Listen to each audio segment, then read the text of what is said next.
Salut, c'est Franck Taluto. Ce mois-ci, c'est l'un des cadres de l'AS Saint-Etienne version 2024-2025 qui nous accompagne. Pendant près d'une heure, c'est en effet Dylan Batoubilsika qui est venu parler à mon micro de sa vie à Saint-Etienne et plus largement de son parcours de footballeur qu'il a vu pas mal bouger depuis sa formation au PSG. Allez, dessous le verre numéro 54, ça commence maintenant.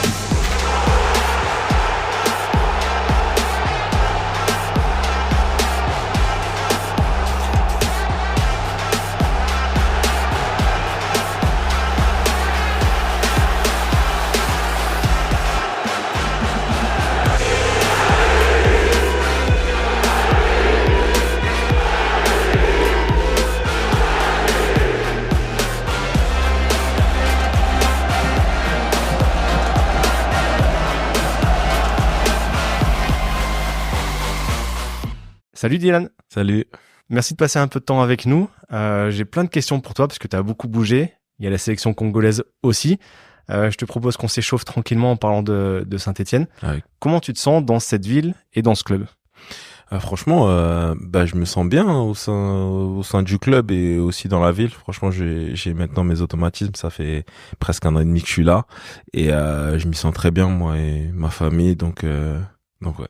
Quoi qu'il se passe dans l'avenir, j'ai lu que dans tous les cas, Saint-Etienne restera une étape importante, au moins au niveau familial. Oui, c'est sûr. Mon fils est né ici, c'est un Stéphanois. Donc j'ai une attache avec cette ville et aussi ce club. Je pense que c'est le club le plus grand auquel j'ai joué au niveau professionnel. Donc ça restera gravé dans mon cœur, c'est sûr. Qu'est-ce qui t'a attiré ici ? J'explique ma question. La saison juste avant, tu es champion d'Israël, tu joues la Ligue des Champions, Benfica, la Juve et le PSG évidemment. Exact. Sans que ce soit péjoratif, qu'est-ce qui te fait venir dans ce club qui est alors en Ligue 2 ?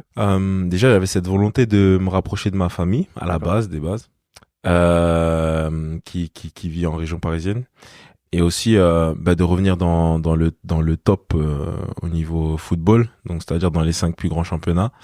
En premier lieu, j'ai pas eu l'opportunité d'intégrer une équipe des 5 grands championnats en division 1, mais j'ai eu cette opportunité de venir à l'ASS. Et même si c'était de la Ligue 2, l'ASS c'est un club que c'est difficile à refuser.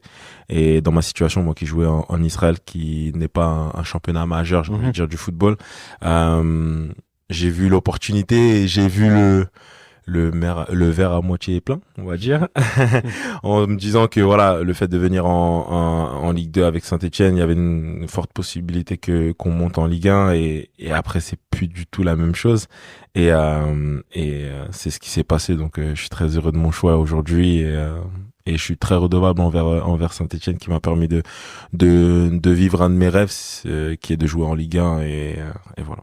J'allais te demander justement le moment le plus fort de cette année et demie. T'as évoqué la montée. Est-ce que ce barrage à Metz, c'est l'émotion la plus forte que t'as ressentie ?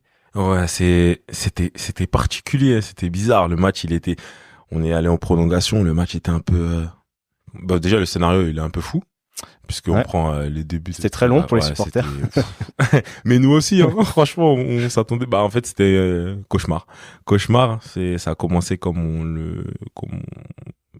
pas comme on voulait en tout cas et voilà, donc le scénario a déjà été fou, les dernières minutes du match encore plus folles parce que au final il y avait un silence, c'était bizarre, l'atmosphère elle était bizarre dans le stade où les supporters étaient en apnée et nous sur le terrain on poussait mais on sentait qu'on avait du mal à marquer le but libérateur, donc c'était particulier, mais quand on a marqué c'était indescriptible et le retour à Saint-Etienne encore pire.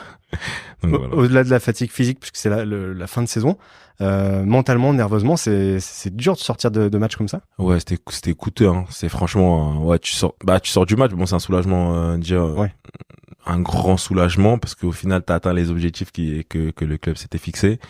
Quand tu vois la saison qui était compliquée, avec un retard de 12 points, je crois, au mois de janvier, tout le monde nous voyait rester en Ligue 2 et ne pas monter. Donc du coup, on a dû faire les efforts, on a dû se remettre en question. C'était une année vraiment très compliquée l'année dernière, mais à la fois dans le mauvais sens et dans le bon sens aussi, puisqu'on a perdu notre ancien coach, on a eu un nouveau coach, mais il y a eu des choses positives et tout ça, et puis la finalité elle est magnifique, donc du coup voilà. Tu es assez discret quand même en dehors des terrains, on te connaît finalement pas beaucoup.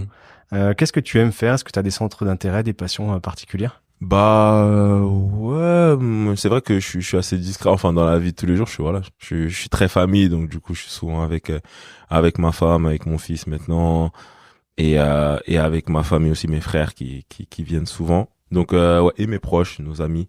Mais j'aime bien rester à la maison. Je suis assez casanier, on va dire. Mais je peux sortir, aller manger dehors ou me promener parfois.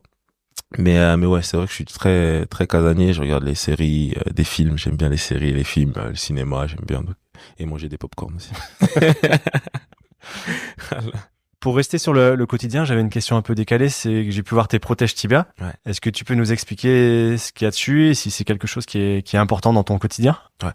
Bah, mes protèges tibia, il y a mon enfant dessus, enfin mon petit garçon, et aussi bien sûr il y a un verset biblique parce que c'est très important pour moi la religion. Tu as été élevé là-dedans ou c'est quelque chose une chose vers laquelle tu t'es tourné plutôt adulte?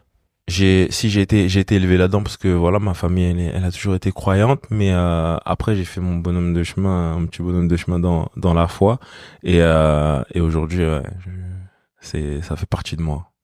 Tu as des rituels particuliers autour de ça? Je dirais pas des rituels, mais oui, j'ai l'habitude de faire la prière toujours à l'hôtel quand on est en mise au vert, puis sur le terrain avant le coup d'envoi, pour remercier à la fin de chaque mi-temps et à la fin du match. Ouais. Qu'est-ce que ça t'amène? Qu'est-ce que ça te procure, justement? Ça m'amène beaucoup de sérénité. Ça m'apporte de la joie, de la paix. Voilà, ça me comble dans tous les aspects. Et un soutien aussi pour le métier que je fais aujourd'hui, qui est pas facile, et ma vie de tous les jours en tant que père, en tant que frère, en tant que fils, et dans tous les aspects de ma vie.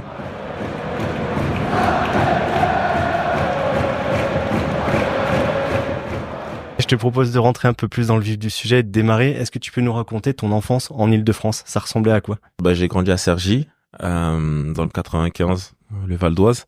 Je commence le foot à l'âge de 7 ans, parce que à la cour de récré, j'aimais bien jouer au foot à cette époque-là, et dans ma classe, il y avait un certain Moussa Dembélé, peut-être que vous connaissez. Ah, que t'as retrouvé après à Paris? Exactement, bah en fait, lui a commencé le foot à 6 ans, je pense. Un an avant, et du coup dans la cour de récré il me disait ouais viens jouer pour le club à Cergy et tout ça, donc du coup je le rejoins à l'âge de 7 ans. On fait une saison de 7 à 8 ans. Ok. On joue contre le Paris Saint-Germain à 2 reprises, je crois, et la deuxième fois pendant un plateau, on appelait ça un plateau, les petits tournois là en jeune. On joue contre eux, je marque 2 buts, lui me fait 2 passes décisives. Donc du coup les éducateurs du Paris Saint-Germain nous demandent à nous deux de nous rendre, de faire un petit test, un test au camp des loges à l'époque. Et du coup, on y va. Et dans la foulée, on est pris pour la saison qui suit, coup de nos 8 à 9 ans, la première année poussin. Et de là, on gravit les échelons et on arrive jusqu'en préformation, en formation et ainsi de suite. Et voilà, sinon, ouais, à Cergy, mon enfance, c'est ça, hein, c'est le foot, l'école, je rentre. Et voilà, c'est tout. Je joue dehors, beaucoup de foot, beaucoup de foot. Tu parlais du foot à la récré, à l'école. Ouais. En famille, c'était un truc aussi ou pas forcément? Oui, parce à ce moment-là, mon frère, mon plus grand frère, est au centre de formation de Grenoble. Ok. Mon autre frère joue à bon niveau, il intègre le PSG en section amateur, mais s'entraîne souvent avec le centre de formation. À l'époque, je pense cette génération-là, c'est Areola qui était là déjà, et la génération 92, 91. Et ensuite, après, lui, il va au centre de formation aussi. Donc, du coup, moi, j'ai mes 2 frères qui sont au centre, que je vois très peu, surtout celui qui joue à Grenoble. Mais il y a toujours eu cette connexion avec le football. Mon papa qui m'a suivi depuis le début, c'est lui qui nous déposait avec Moussa au camp des loges. Tout le temps, qu'il pleuve, qu'il neige, il était toujours là. Et ouais, voilà, c'est ça. J'allais te demander justement la famille, t'as les parents qui poussent très fort, même parfois avec des excès maintenant, et t'as ceux qui freinent en disant c'est d'abord l'école, etc. Ouais. Toi, ça s'est passé comment? Moi, les tâches, elles étaient un peu divisées dans ma famille. C'était ma grande sœur, qui est la plus grande de ma fratrie, qui, elle, poussait pour l'école. tu travailles. Si tu travailles pas bien, tu vas pas aller au foot. Ma maman entre deux, bon, en priorité l'école, mais voilà, elle me laissait un peu faire, elle me faisait confiance, on va dire. Et mon papa qui était plus tourné foot, il me parlait pas souvent, pas forcément de. Vous venez d'écouter les 10 premières minutes de cet épisode avec Dylan Batoubinsika. Pour l'entendre parler de sa formation au PSG, de son départ pour la Belgique, de ses expériences au Portugal et en Israël, ou encore de la sélection congolaise et de la dernière CAN dont il a joué les demi-finales, ça se passe sur ma page Patreon, accessible via l'appli ou sur www.patreon.com/dessous de verre. À très vite, ciao.